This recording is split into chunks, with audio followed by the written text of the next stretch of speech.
সুনামগঞ্জের ২ উপজেলার ১০ বাড়িতে মাতম, ভূমধ্যসাগরে মৃত্যু বিভিন্ন দেশের ২২ জনের। নড়াইলে তেল না পেয়ে ট্রাক চাপায় পাম্প ম্যানেজারকে হত্যার অভিযোগ।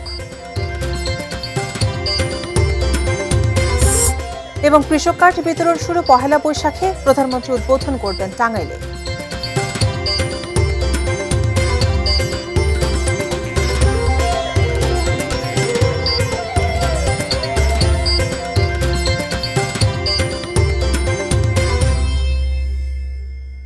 দেখছেন এটিএন নিউজ। বিকেল ৪টার দেশের খবরে আপনাদের সাথে আছি আমি রুমিতা ইসলাম। এতক্ষণ শুনছিলেন নাসির সিনটেক্স গ্রুপের সৌজন্যে সংবাদ শিরোনাম। এবারে পুরো সংবাদ। সমুদ্র পাড়ি দিয়ে তুরস্কের উপকূল থেকে ছোট নৌকায় গ্রিসের বিভিন্ন দ্বীপে পৌঁছানোর চেষ্টা করেন বহু অভিবাসন প্রত্যাশী। এমন ঝুঁকিপূর্ণ যাত্রায় এবার প্রাণ হারানো ২২ জনের মধ্যে ১০ জনই বাংলাদেশি, যাদের সবার বাড়ি সুনামগঞ্জে। স্বজন হারানোর সংবাদ পাওয়ায় গ্রামে গ্রামে চলছে শোকের মাতম। মেহেদী হাসানের পাঠানো তথ্য ও ছবিতে ডেস্ক রিপোর্ট। উন্নত জীবনের আশায় ইউরোপের দেশগুলোয় প্রবেশের অন্যতম প্রধান পথ গ্রিস। লিবিয়া থেকে গ্রিসে যাওয়ার স্বপ্নে ভূমধ্যসাগর পাড়ি দিতে নেমেছিলেন ৪৩ জন অভিবাসন প্রত্যাশী। ছোট একটি নৌকায় করে ভূমধ্যসাগর পাড়ি দিতে গিয়ে তারা পথ হারিয়ে ফেলেন। ৬ দিন ধরে খাবার ও বিশুদ্ধ পানির অভাবে অসুস্থ হয়ে পড়েন সবাই। সেই মরণযাত্রায় একে একে প্রাণ হারান অন্তত ২২ জন, যাদের মধ্যে ১০ জনই বাংলাদেশের সুনামগঞ্জ জেলার বাসিন্দা। জীবিত উদ্ধার হওয়া ২৬ জনের মধ্যেও ২১ জন বাংলাদেশি। সুনামগঞ্জ জেলার নিহতদের পরিচয় জানা গেছে। তারা হলেন জগন্নাথপুর উপজেলার পাইলগাঁও গ্রামের আমিনুর রহমান, টিকারগাঁও গ্রামের শায়ক মিয়া, পৌর এলাকার কবিরপুর গ্রামের নাইম মিয়া, ইছগাঁওয়ের আলী হোসেন ও বাউরি গ্রামের ইবাদত হক সুহানুর। দিরাই উপজেলার ৪ জন। তারা হলেন তারাপাশা গ্রামের মোহাম্মদ নুরুজ্জামান সর্দার ময়না, মোহাম্মদ শাহান ও মোহাম্মদ সাজিদুর রহমান, রনারচর গ্রামের মুজিবুর রহমান এবং দোয়ারা গ্রামের ফাহিম আহমেদ মুন্না। বেঁচে ফেরা এক যুবকের বর্ণনায় উঠে এসেছে বিভীষিকাময় অভিজ্ঞতা। নৌকায় থাকা মৃতদেহগুলো ২ দিন রাখার পর পচন ধরলে সেগুলো সাগরে ভাসিয়ে দিতে বাধ্য হন তারা।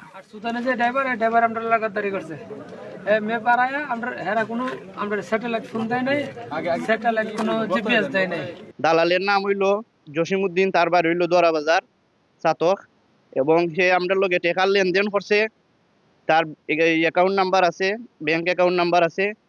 সে আমরার সাথে যোগাযোগ করছে, কিন্তু লিবিয়া নেওয়ার পরে তারা খানি দিছে না। ঈদের আগেও আমরা চাইছি যে ভাই আপনার লোকগুলারে ফিরাইয়া দিলাইন, আপনার যে খরচ হয় আমরা টাকা দিলাই মনে, কিন্তু সে বলছে না।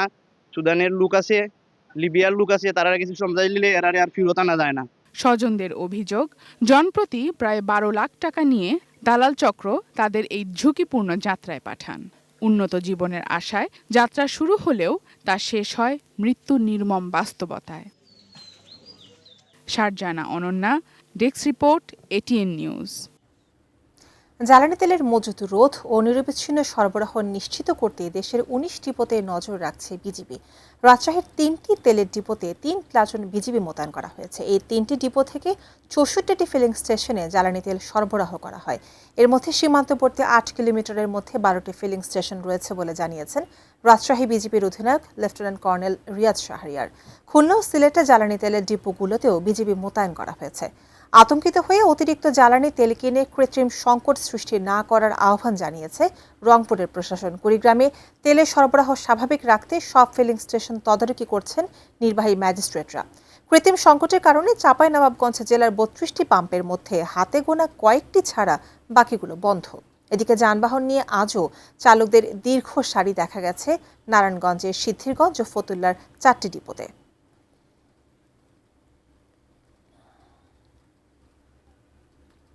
নড়াইলে তেল না পেয়ে বাগবিতণ্ডার জেরে পেট্রোল পাম্প ম্যানেজারকে ট্রাক চাপা দিয়ে হত্যার অভিযোগ উঠেছে। এই ঘটনায় জেলার সব পাম্প বন্ধ রাখার ঘোষণা দেওয়া হয়েছে। দুপুরে পাম্প বন্ধের বিষয়টি নিশ্চিত করে নড়াইল জেলা তেল পাম্প মালিক সমিতির যুগ্ম আহ্বায়ক সাইফুল ইসলাম হিটু। গতরাতে নড়াইল যশোর মহাসড়কের তুলারামপুরে মেসার্স তানভীর ফিলিং স্টেশনে ডিজেল নিতে যান ট্রাক চালক সুজাত মোল্লা। পাম্পে মজুত না থাকায় ম্যানেজার নাহিদ সর্দার তেল দিতে অপারগতা জানালে চালকের সঙ্গে তার তীব্র বাকবিতণ্ডা হয়। এ সময় ম্যানেজারকে গাড়ি চাপা দিয়ে হত্যার হুমকি দিয়ে চলে যান চালক সুজাত। পরে রাত 2টার দিকে ম্যানেজার নাহিদ ও কর্মচারী জিহাদ মোটরসাইকেলে করে নিজ গ্রামে ফেরার পথে একটি ট্রাক তাদের চাপা দিয়ে পালিয়ে যায়।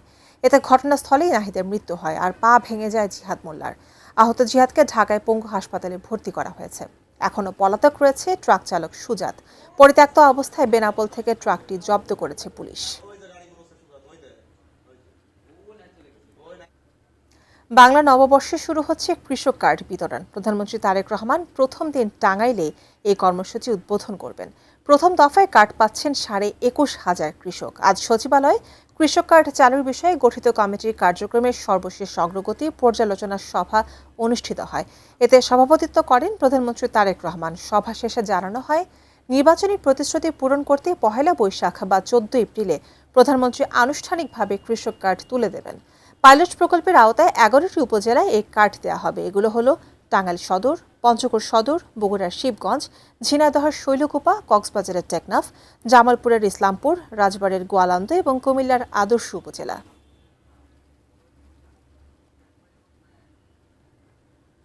দর্শক, এই পর্যায়ে নিচ্ছে ছোট্ট একটা বিরতি, এরপর আরও থাকছে। দিনাজপুরে থেমে থাকা ট্রাকের সাথে বাসের সংঘর্ষে নিহত 2 এবং কম সুদে ঋণের প্রলোভনে নিরীহ মানুষকে ব্যাংক অ্যাকাউন্ট খুলিয়ে প্রতারণা।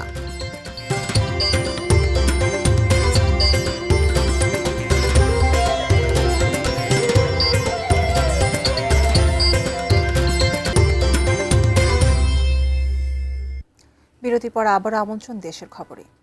দৌলতদিয়া ট্র্যাজেডির সবশেষ পরিস্থিতি জানাবো এখন। দৌলতদিয়া বাসড্রিপের ঘটনায় 5ম দিনের উদ্ধার অভিযান চলছে। আজ কোনো মৃতদেহের সন্ধান মেলেনি। বিস্তারিত জানাতে ঘটনাস্থল থেকে সরাসরি যুক্ত হচ্ছেন প্রতিনিধি মোহাম্মদ সুজন খন্দকার। সুজন, দৌলতদিয়াতে তো আজকে 5ম দিনের মতো উদ্ধার অভিযান চলছে, তো উদ্ধার অভিযানের সর্বশেষ খবর আপনি আমাদের একটু জানান। জি, ধন্যবাদ আপনাকে। আপনি ঠিক আমার পিছনেই কিন্তু দেখতে পাচ্ছেন, আমি ঠিক পল্টনের উপর পাশে কিন্তু রয়েছে। আজকে কিন্তু 5ম দিনের মতো উদ্ধার অভিযান চলছে। সকাল 9টা নাগাদ কিন্তু ফায়ার সার্ভিস এবং কোস্টগার্ড অভিযান শুরু করেছে এবং অভিযান শুরু করার পরে তারা পদ্মা নদীর বিভিন্ন অংশ কিন্তু চষে বেরিয়েছে, কিন্তু নতুন কোনো মৃতদেহের কিন্তু সন্ধান তারা পাননি। এখন পর্যন্ত উদ্ধার অভিযান চলমান রয়েছে এবং 11টার কিছু সময় পরে কিন্তু যে 2টি তদন্ত কমিটি গঠন হয়েছে, এর মধ্যে ঢাকার যে নৌ পরিবহন মন্ত্রণালয় সংশ্লিষ্ট যে তদন্ত কমিটি, সেই কমিটির যে প্রধান অতিরিক্ত সচিব মহিদুল ইসলাম, উনি কিন্তু এই দৌলতদিয়াতে ঘটনাস্থলে এসেছেন এবং উনি ঘাটের বিভিন্ন বিষয় অর্থাৎ দুর্ঘটনার কারণ অনুসন্ধানের জন্য বিভিন্ন বিষয় কিন্তু উনি অনুসন্ধান করছেন। বিশেষ করে পল্টনের রেলিং এবং সংযোগ সড়ক এবং 0 পয়েন্ট থেকে যে অতিরিক্ত গাড়ি ছাড়ছিল কিনা, এর সাথে বাসের বিভিন্ন অংশ কিন্তু উনি পরিদর্শন করছেন। এখনো উনি পরিদর্শনে রয়েছেন এবং গলন্দতে একটা গণশুনানিতে অংশগ্রহণ করেছেন ও গণশুনানির শেষে সাংবাদিকদের ওনার ব্রিফ করার কথা রয়েছে। আমি যদি একটু বলি যে আজকে এই যে 5ম দিন উদ্ধার অভিযান কিন্তু চলমান, কিন্তু মূল কথা হচ্ছে যে এখন পর্যন্ত কোনো মিসিং নেই, যে কারণে কিন্তু উদ্ধার অভিযান চলছে, তবে একেবারেই ঢিলে ঢালা ভাবে। অর্থাৎ নদীর মধ্যে 1-2টা টহল দিয়ে এসে তারা কিন্তু আবার এখানে স্টে করছেন। এবং এর পাশাপাশি যদি আপনাকে আরেকটু বলি যে বাসের বিরুদ্ধে কিন্তু একটা ব্যবস্থা ইতিমধ্যে নেওয়া হয়েছে। বাসের ইতিমধ্যে রুট পারমিট কিন্তু স্থগিত করা হয়েছে এবং আগামী 3 কর্মদিবসের মধ্যে বাস মালিক কর্তৃপক্ষকে নোটিশ করা হয়েছে যে তাদের রুট পারমিট কেন স্থায়ীভাবে বাতিল করা হবে না, সেই কারণ দর্শানোর জন্য কিন্তু নোটিশ দেওয়া হয়েছে। এবং এখন পর্যন্ত উদ্ধার অভিযান চলছে এবং আগামীকাল উদ্ধার অভিযান চলবে কিনা সেটা কিন্তু আমাদেরকে সন্ধ্যার সময় কিন্তু উদ্ধার যে তৎপরতা যারা চালাচ্ছেন তাদের পক্ষ থেকে জানানো হবে যে আগামীকাল উদ্ধার অভিযান চলবে কিনা। যে এখন পর্যন্ত এই ছিল আমার কাছে এই দৌলতদিয়ার এই 3 নং ফেরিঘাট থেকে সর্বশেষ। সুজন, আপনাকে ধন্যবাদ। দর্শক, আমরা আমাদের প্রতিনিধি সুজন খন্দকারের মাধ্যমে জানছিলাম দৌলতদিয়া ফেরিঘাটে আজকে যে 5ম দিনের উদ্ধার অভিযান চলছে তার সর্বশেষ খবর। এর সাথে দেশের খবরের সময় হলে আরো একটি বিরতির, ফিরছি একটু পর।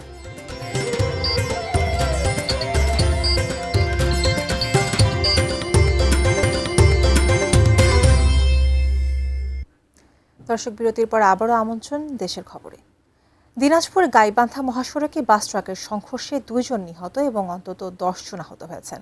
আজ ভোরে দিনাজপুর গাইবান্ধা মহাসড়কের বিরামপুর উপজেলার চণ্ডীপুরে এই দুর্ঘটনা ঘটে।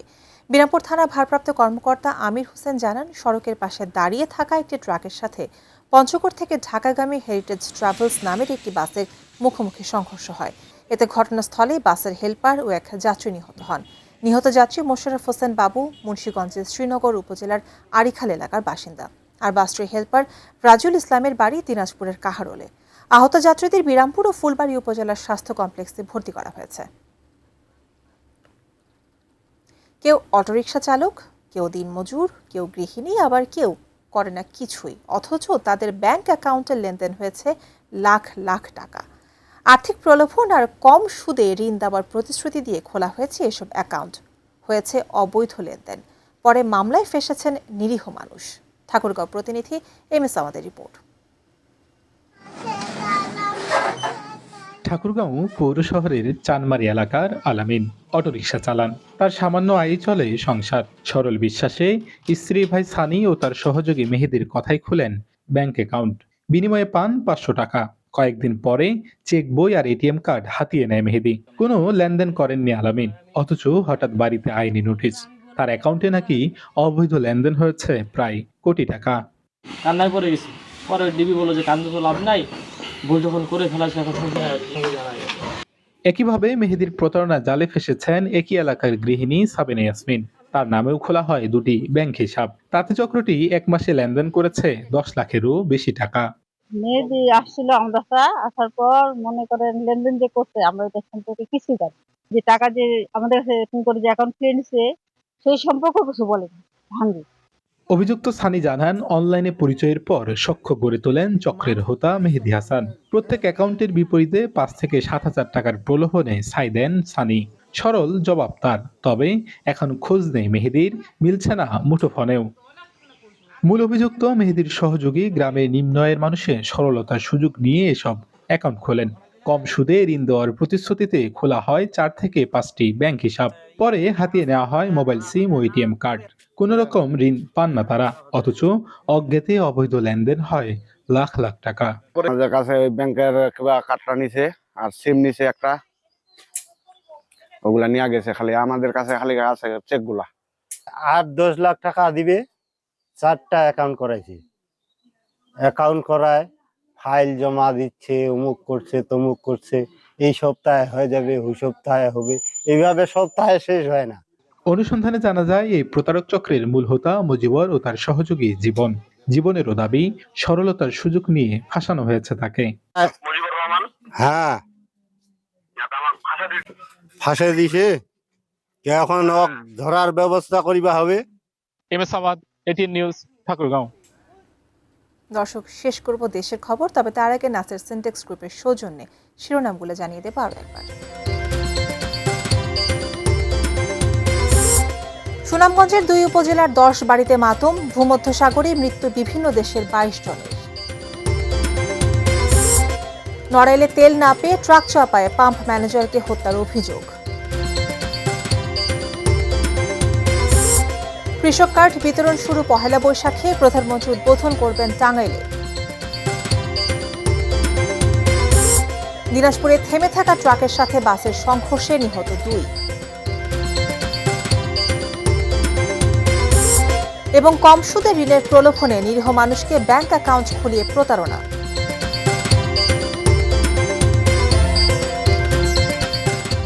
দর্শক, এই ছিল বিকেল 4টার দেশের খবর থেকে সর্বশেষ। আপনাদের ধন্যবাদ এতক্ষণ আমাদের সঙ্গে থাকার জন্য।